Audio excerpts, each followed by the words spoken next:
In Resistance Fall Up Man, we offer single-player gameplay. You can play through the entire story by yourself. You can also play with a friend in co-op mode through the entire story. We also have several levels of difficulty that you can play. We also have multiplayer modes. We have multiplayer offline, where you can play with 3 other friends in split-screen mode, and we have multiplayer online, where you can play with up to 39 other players in 40-player online modes. We have these meetings where the whole company comes together and we'll discuss weapons or enemies or traps or ways to surprise the player. And then gameplay's primary role is to actually then figure out how to make that possible.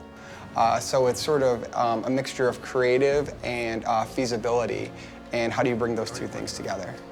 What we try to do is, again, give a lot of variety. So in sequences where we don't necessarily have action, we want to creep out the player. You know, there's nooks and crannies, there's shadows for things. It keeps the player on their toes. We spend a lot of time actually on pacing.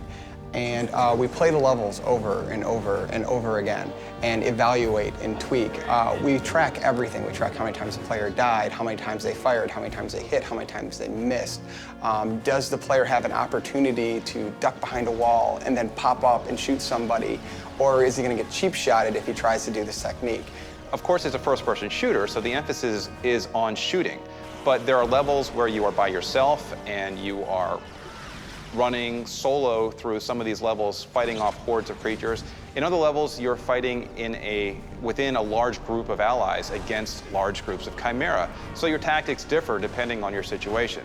We evaluate the strategies that players are trying to do in the office and verify that the ones that actually make sense work.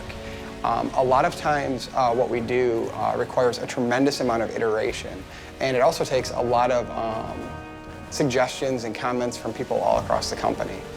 The enemy AI is pretty varied. We have the smaller creatures like the leapers who have more of a swarm mentality where they're not really thinking too much, they're just going for the character. Then we have characters like the hybrids who are more, shall we say, troop-oriented. They use squad tactics to flank you. They have cover behavior where if they are getting shot, they're going to go take cover. Then we have some of the larger creatures who will pretty much destroy anything in their way to get to you. So we keep it varied. But one thing that really ties all of the combat situations together is the weapons. And figuring out how to combine them to fight against these very different enemies is what makes the game really fun.